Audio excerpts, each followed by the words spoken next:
Hello ladies and gentlemen, and welcome back to Citizen Sleeper. In the last episode we found out that Castor works for Senate and they are the ones who sent the KAN signal here to the Eye. And we need to go into the control center here to seed the gardener to help fight back. But let's see what happens. What do we need to do? Ooh, we need to crack the facility. Okay. So, interface or intuition are two things I have very high amounts of. But basically we just need tons of dice. There are powered terminals in the derelict part of the low end. Accessing them is dangerous, but will be faster than wandering. Or we could explore the facility. To find the core of the facility, you'll need to trace a path between Peak's backdoor entry and the derelict levels below. Let's use our 6 here. This should take maybe 2 days, unless we get really unlucky. Do I re-roll these 3s? Technically they're 5s. Let's risk it. Yeah.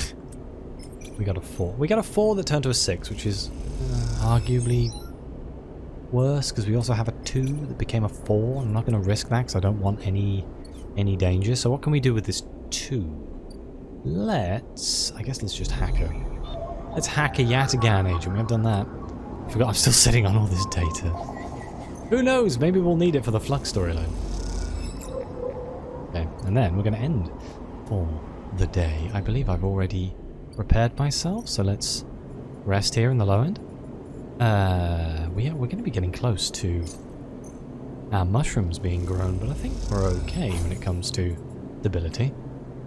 Let's end the cycle. Okay, character's hungry. We got some good dice there. Most of those we turn into 6, just that 2 that's left. You know what? I'm going to start off every day by just repairing myself so I don't forget. Seems like a good plan, doesn't it? Let's go into the control center. And I've forgotten where the control center is. Hang on. Bear with me a second. Isn't it in the low end? It's right next to my house. Yep. Okay, let's use the 6.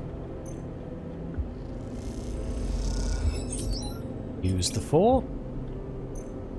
I just realised I don't think I've read this after I've done it anyway. You find an old Solheim map terminal. You manage to boot it back up. A skeletal map of the facility unfolds for you. I think we should be able to do it, yeah. Oh wow. Awesome.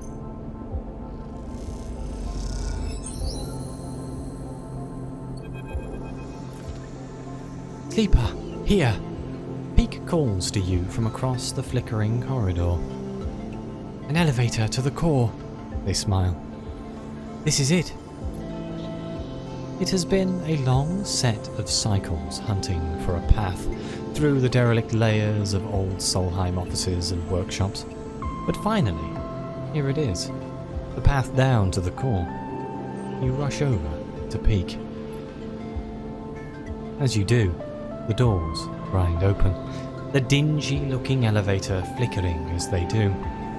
You look at Peak, who nervously gestures for you to get in. It's short. The elevator bounces a little, but stays stable. You glance back to see Peak watching you nervously. They follow you in, sheepishly. Just a little nervous. Peak reaches over and punches the button for the lowest level, flinching a little as the doors grind closed. The elevator sets off, screeching through the floors as it does at an unsettlingly loud volume. I'd feel more comfortable if we spoke. Peak raises their voice over the noise. It's not going to be a short trip. Have you heard of Senate? Peak thinks. Maybe once. They frown. Could have been mentioned in an XPR news packet, the kind the central administration sent out to us. Something about market analytics, I think. They shake their head. When you've spent so much of your time trying to forget your past, this stuff isn't easy to dredge up. How's Ash? Peak pauses. I was thinking more like small talk. Elevator talk, they sigh. She is packing. They rub their eyes. Once Ash has set her mind on something, well, you know her now. You know what I mean. The screeching of the elevator fills the silence. Can she be persuaded to stay? I doubt it. I really do. Peak looks down. She left her life behind to take me out of XPR, out of Hawthorne. I can't imagine her settling for just anywhere. To be honest, I can't see her letting me stay either, but I guess things have changed. Back then, at Hawthorne, I wasn't in a place to know what to do. I was desperate. I was ready to run. But now...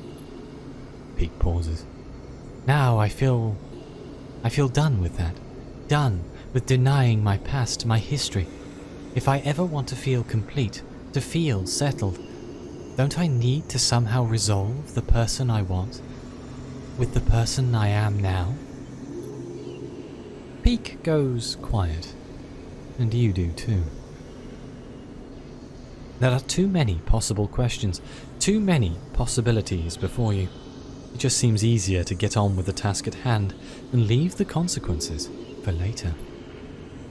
The elevator screams to a stop, and the doors ping open with a strangely cheerful beep. You glance at Peak. Time to move on. You both walk out into the atrium, still lit by some ragged-looking light panels on the ceiling. Once simulating a summer sky, now degraded into a flickering blue and white tapestry of glitches. Peak crosses quickly, making a beeline for the large doors at the far side, where you can make out a fading sign in massive, peeling letters. Central Control. You follow, helping them lever open the partially powered doors until the motors kick in and they spring to life, thudding open. You and Peak tumble through across the damp metal. As you stand, you are greeted by flickering lights, thousands of them. A vast, cylindrical stack of servers, processors and transmitters dominates the center of the room. Its flickering LEDs reflected in the scattered puddles that surround it. Despite the decay, the warped panels and water leaks, it is still running, just as it has for decades and decades, since the station was first spun up. I wonder how long it has been since anyone has been in this room. You exchange wide-eyed looks with Peak. This place is a still living piece of history. What is this place? Peak stares. One of the central facilities of the station. The primary one for the Rim, it looks like. They shake their head. The heart of this place. Peak takes a handful of mulch out from the small bag. It glitters with spores. Now we seed this place. They cross to the server and start packing the mulch deep into the machinery, pushing fistfuls deep into the gaps in the paneling, laying it across hardware. As you watch them doing this, you feel a tug, a thread pulling at you. You approach the vast piece of cylindrical hardware that Peak is stuffing mulch into. You run your hands across its plated metal surface and watch the lights blink in response. As you pass, you hear a whirring, like a physical disk drive, starting up. Let's listen. The whirring shifts, alternating, speeding up, slowing down, and as you listen, you hear it modulate into a voice. Sleeper, you freeze. You are here. For a moment, you are afraid. Something in the tonality of the voice is familiar. Navigator. Another drive spins up, and another, giving the voice a richer, multi-tonal sound. I had forgotten what it felt like to speak like this. The drives skip. There is a certain quality to it, a certain physicality. What are you doing here? The drives squawk in unison. Did you imagine the flux, the shadow protocol, that they were just a problem for the people of this station? A high whining begins. They are all the more dangerous to us. I have been hiding once more, jumping from network to avoid the shadow as it eats up nodes. A low rumble. I had thought my hiding days were done. For the moment, I have found myself a safe haven here in the core. The shadow has yet to breach this facility, although that is a temporary state of affairs. The rumble stops. My predictions do not point to good outcomes. That's why we're here. You explain to Navigator about Peak's plan, about Gardner's resistance to the shadow, and how by seeding key systems you will protect them from its advance. The drives hum thoughtfully as you speak. A desperate plan, the drives were, but appropriate given the probability of total collapse.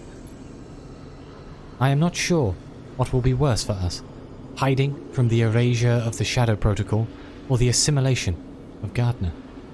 The drives pause to reset, but we owe you our freedom. I will do what I can to guide the Gardner into the systems you have seeded. A pause. It is correct to do so. Be careful. The drives squeak an affirmation. You have notable persistence, Sleeper. Even with such poor probabilities of success, I will be curious to see the outcome. The drives squeal, the motors giving out. This cannot be sustained much longer. Good luck. A final squeak of affirmation, and then the drives skitter and slow to a halt. You step back from the towering cylinder, staring at this vast piece of Solheim hardware. This whole place is built from ghosts, you think, from old protocols and company hardware, from engines that drove decades of corporate expansion. Is the eye proof that they can be shifted, bent, forced into new configurations that allow for new ways of living? Or is its inevitable collapse proof that these engines of expansion can never be anything other than a corrupt foundation? It seems to depend on who you ask. Done! Peak's shout breaks your line of thought. The heat and damp should help the spores germinate quickly. If we are lucky, there is enough time for some growth before we reconnect the Greenway. They glance at you. That's it. All the facilities seeded. They sigh.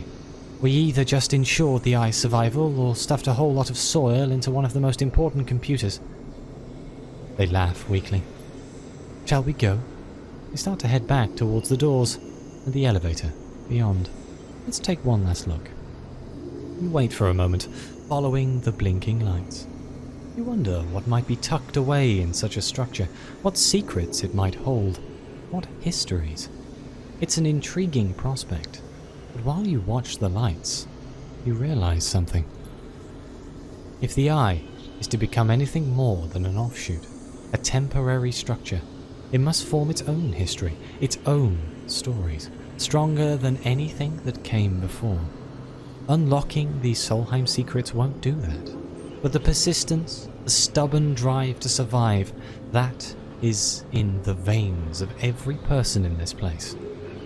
That will, and that is what you are trying to save. You turn your back on the core and follow Peak back into the elevator. As you ride the car back up, Peak raises their voice over the screeching. I'm going to the Founder's Gap to finalize the connection. The moment I'm ready, I'll let you know, and we let the gardener out. The sooner, the better. Peak furrows their brow. If we wait until the final cycle, it'll be too late. If you want to help speed things up, go work with the flotilla. We can't make the connection until we know they're ready to go, Peak swallows. Unleashing Gardner could affect them too, if we aren't careful. Wait, what happens then? Peak shrugs. I don't honestly know. Maybe Gardner takes over the station. Maybe they don't even react. They sigh. I can't think about it any longer. You ride the rest of the way in silence. When you reach the top, you go your separate ways. Before you do, Peak embraces you, burying their face in your shoulder. You stand there together for a moment, spinning with the eye, moving relentlessly towards an unknown future. And then they let go and slip away. The pressure of their hug fading like a bruise as you begin to leave. Nice, we got an upgrade point. So I guess we still have to help the flotilla, huh? We still have to prepare for the evacuation. I thought it was choose one or the other, not do both. But it shouldn't be too hard to help the flotilla. We've done 2 days and we have to get this up. Pilgrim prep, we need endure and engineer. Well, we have engineer, so oh, lovely. I re-rolled a 2 into a 2. That's going to be a fun one. But I do think I'm going to end the episode here. My voice is hurting. There's been an awful lot of reading in the last 2 episodes. Oh, God. But please like, subscribe. Let me know what you think. Your comments are greatly appreciated. Thank you again to the members of the channel. It really does mean the world to me. And as always, I'll see you next time.